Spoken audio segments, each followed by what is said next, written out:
আওয়ামী লীগ এরকম একটা দল আপনি বুঝতে পারবেন না হঠাৎ করে কোন সময় এরা শহরে চলে আসবে। শেখ হাসিনা এগুলা বিদেশ থেকে রপ্তানি করে গেছে। তোমরা কেউ এই সমন্বয়কদের কথা শুনে না, কলেজ ক্যাম্পাসে ফিরে যাও, তোমরা তোমাদের পড়াশোনা করে তোমাদের মা বাপের মুখ উজ্জ্বল করো। আমি আজকে বললাম আমি জয় বাংলা করি, একজন আমারে চল মারলো। আগে ভালো ছিলাম। তোমরা যে ইউনিট সরকার এগো দুর্নীতির আপনি হিসাব পাইবেন এই সরকার আবার যাওয়ার পরে, যেমন আপনার শেখ হাসিনা দুর্নীতি জিরো টলারেন্স করতে। এরা অবৈধ। হাসিনা ওয়াজেদ প্রধানমন্ত্রী হিসেবে ঢাকাতে শাহজালাল এয়ারপোর্টে নামবেন। আর শেখ হাসিনা শাহজালাল আন্তর্জাতিক বিমানবন্দরে নামার সাথে সাথে কোটি কোটি মানুষ তাকে ওয়েলকাম জানাতে, স্বাগত জানাতে আন্তর্জাতিক বিমানবন্দরে উপস্থিত হবে। এমনটাই ঘটতে যাচ্ছে খুবই তাড়াতাড়ি। শেখ হাসিনা অতি দ্রুত বাংলাদেশে ফিরে আসতেছেন এবং তার বিরুদ্ধে যত অভিযোগ তিনি সরাসরি মোকাবেলা করবেন এবং তার সমর্থিত মানুষজন তার পাশে থাকবেন। এবার শেখ হাসিনা দেশে আসার নতুন রূপরেখা বর্ণনা দিলেন দল আওয়ামী লীগ। কিভাবে শেখ হাসিনা দেশে ফিরবেন এবং কবে নাগাদ তিনি দেশে ফিরতে পারেন, সমস্ত কিছু রয়েছে আজকের এই ভিডিওতে। এবং শেখ হাসিনা দেশে ফিরলে আপনিও খুশি কিনা কমেন্ট অপশনে লিখবেন, ভিডিওতে লাইক দিয়ে দিবেন। আপনি আসলে খুশি কিনা সেটা কিন্তু অবশ্যই জানার অপশন রয়েছে এবং কি কি কারণে আপনি খুশি এবং শেখ হাসিনার আমল এবং অন্তর্বর্তীকালীন সরকার ডক্টর ইউনূসের শাসনামল আপনার কাছে কোনটি ভালো মনে হচ্ছে সেটি কমেন্ট অপশনে লিখবেন। এবার ডক্টর ইউনূস ক্ষমতায় আসার পরে সাধারণ মানুষ এবং গরিব মানুষের প্রতি যেই পরিমাণে সিন্ডিকেট ব্যবসায়ীরা খেপেছে এবং তাদের পেটে লাথি মারতেছে, তারাও এখন বলতে শুরু করতেছে একই সুরে যে শেখ হাসিনা আবার চলে আসুক। এবং শেখ হাসিনাকে সেদিন ওয়েলকাম জানাতে ভ্যান চালক এবং রিক্সা চালক যারা রয়েছে তারাই জমায়েত হবে কয়েক কোটি। তো চলুন দর্শক, তারা কেন শেখ হাসিনাকে ওয়েলকাম জানাতে আবারও বিমানবন্দরে যাওয়ার জন্য প্রস্তুত রয়েছে শত মামলাকে উপেক্ষা করে, চলুন সেই গরিব মানুষের মুখের কথাগুলো আমরা একটু শুনে আসি এবং তাদের কথাগুলো আপনার কথা হলেও আপনি কমেন্ট অপশনে লিখবেন। চলুন দর্শক, শেখ হাসিনা কবে নাগাদ ফিরতে পারে এটা ভিডিও শেষ অবধি পর্যন্ত দেখলেই আপনি বুঝতে পারবেন। তাই চলুন ভ্যান চালকদের মুখের কথাগুলো এবং তাদের যৌক্তিক দাবিগুলো শুনে আসি। এই যে সাদ্দাম রে নিয়ে এরে নিয়ে ওরে নিয়ে কথা কস্তাও, তা দেখা যে সময় তোমার সাথে মানুষের হবে তুমি কথা কতি পারবা না। বলুন আওয়ামী লীগ এরকম একটা দল আপনি বুঝতে পারবেন না হঠাৎ করে কোন সময় এরা শহরে চলে আসবে। শেখ হাসিনা এগুলা বিদেশ থেকে রপ্তানি করে গেছে। তোমরা কেউ এই সমন্বয়কদের কথা শুনে না, কলেজ ক্যাম্পাসে ফিরে যাও, তোমরা তোমাদের পড়াশোনা করে তোমাদের মা বাপের মুখ উজ্জ্বল করো। আমি আজকে বললাম আমি জয় বাংলা করি, একজন আমারে চল মারলো। আগে ভালো ছিলাম। তোমরা কেউ এই সমন্বয়কদের কথা শুনে না, তোমরা সকলেই কলেজ ক্যাম্পাসে ফিরে যাও, তোমরা তোমাদের পড়াশোনা করে তোমাদের মা বাপের মুখ উজ্জ্বল করো, তোমরা দেশের মুখ উজ্জ্বল করো, তোমরা দেশের ভবিষ্যৎ করো।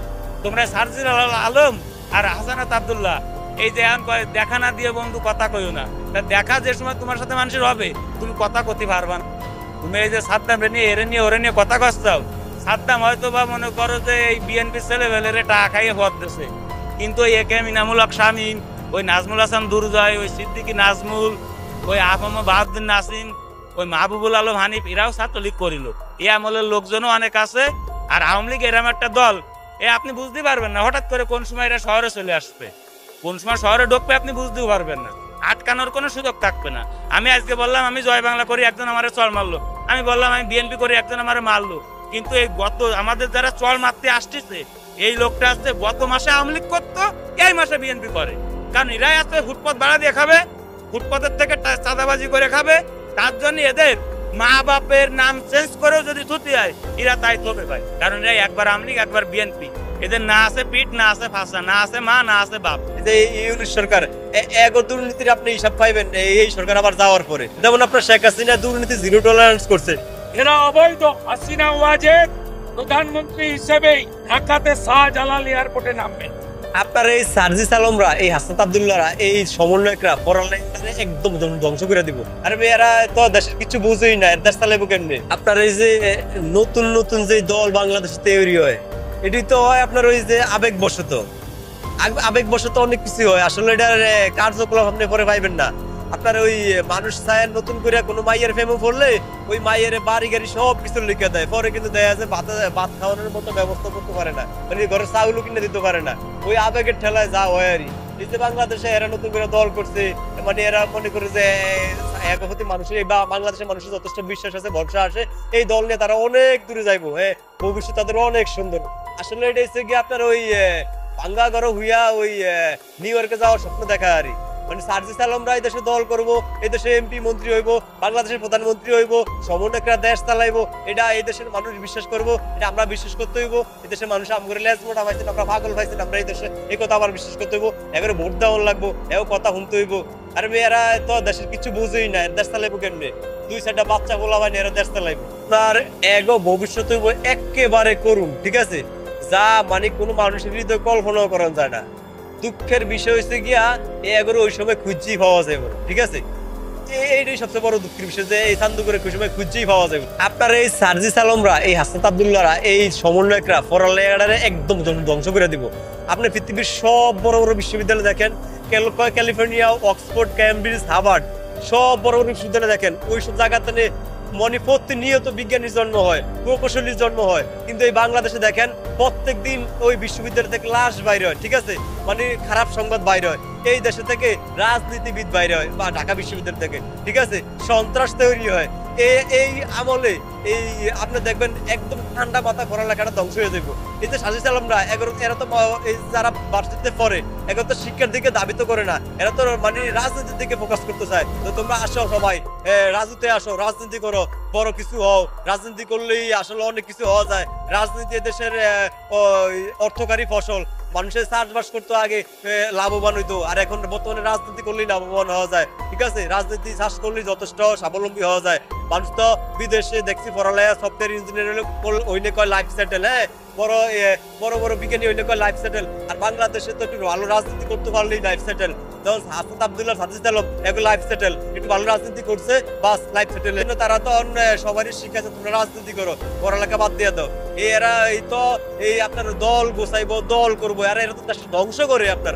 এরপরে 2 মাস পরে দেখবেন মানুষ বিরুদ্ধে স্লোগান দেয় রাস্তায় নাইমা, এগারো মানুষ দারু দিয়ে বাড়ি দিবে। 2 দিন পরে দেখবেন পাবলিক নামবো, 2 মাস পরে দেখবেন পাবলিক নামবো। ওরা নিজেরাই তো খাতা কাটিলে গোছায় দৌড় দিয়া সময় পাইবো না। এরা কবে আবার দল করবো, কবে আবার হেরাতে দেশ চালাইবো? এটা তো শুধু স্বপ্ন।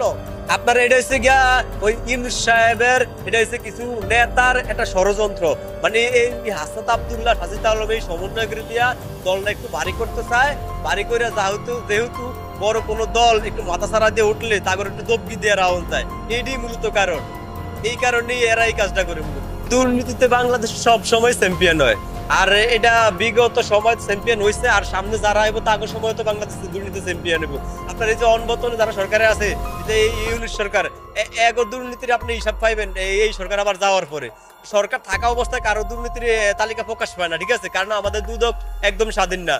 দুদক যদি স্বাধীন হইতো তাহলে দুদক যে সরকার থাকে ওরও হিসাব লওয়া দরকার ছিল, যে এর ব্যাংক জব্দ করা দরকার। কিন্তু দুদক তো আমাদের স্বাধীন না। দুদক শুধু এই সরকার যখন এন্ট্রি নেয়, সরকার জায়গা, তখন দুদক তার পিছিয়ে লাগে। কিন্তু সরকার থাকা অবস্থায় দুদক কোনো মন্ত্রী এমপির খোঁজ খবর নেয় না। বর্তমানে যারা ক্ষমতা আছে তারা ক্ষমতা যাওয়ার পরে দেখবেন তাদের নামে 1000 কোটি টাকা দুর্নীতি আছে। আপনার ওই যে দুর্নীতি, এই দেশের নেতাগো ওই রগে রগে শিরায় শিরায় ঢুকুন না, ঠিক আছে। এই দুর্নীতির আপনি যতই চেষ্টা করবেন মানে একদমই চিরতরে শেষ করতে পারবেন না। যেমন আপনার শেখ হাসিনা দুর্নীতি 0 টলারেন্স করছে, অথচ তার গাড়ির ড্রাইভারে নাকি 400 কোটি টাকার মালিক, ঠিক আছে। আর নেতারা আছেই হাজার হাজার কোটি টাকার মালিক। তাহলে শেখ হাসিনা দেখেন তো মানে শেষ করতে পারে না দুর্নীতি, এত বড় বড় কথা কইয়াও। আর দুর্নীতি 0 টলারেন্স করবো কে? দুর্নীতি যারা দায়িত্বে আছে ওই দুদকের, তারাও তারও বড় দুর্নীতিবাজ ভাই। আপনি দুর্নীতি ওই যে কইছে যে আপনি সরিষার তেল দিয়ে ভূত ছাড়া, যদি ভূতই থাকে সরিষার তেলের মধ্যে, তাহলে আপনি এই ভূত ছাড়াইবেন কেমনে? যারা দুদকে আছে তারাও তো বড় বড় দুর্নীতিবাজ। এই দেশ থেকে দুর্নীতি আপনি দূর হবেন কেমনে? দুর্নীতি দেশের মানুষের রক্তে রক্তে গাথা, শিরায় শিরায় গাথা। এই দেশ থেকে দুর্নীতি 0 করা একেবারেই সম্ভব না। এই দেশে এরকম কেউ ক্ষমতা আইব না যে একদম দেশটা ভালো চালাইবো, যার আমলে দুর্নীতি থাকবো না, চাঁদাবাজি থাকবো না, দখলবাজি থাকবো না, মানে একদম ভালো একটা দেশ চলবো। মানুষ তারা বাহাবা দিব যে আপনি খুব ভালো প্রধানমন্ত্রী, আপনার আমলে দেশটা খুব ভালো চলে। এই সুনাম এই দেশে কেউ অর্জন করতে পারবে না। এগুলা বিদেশ থেকে রপ্তানি করে গেছে।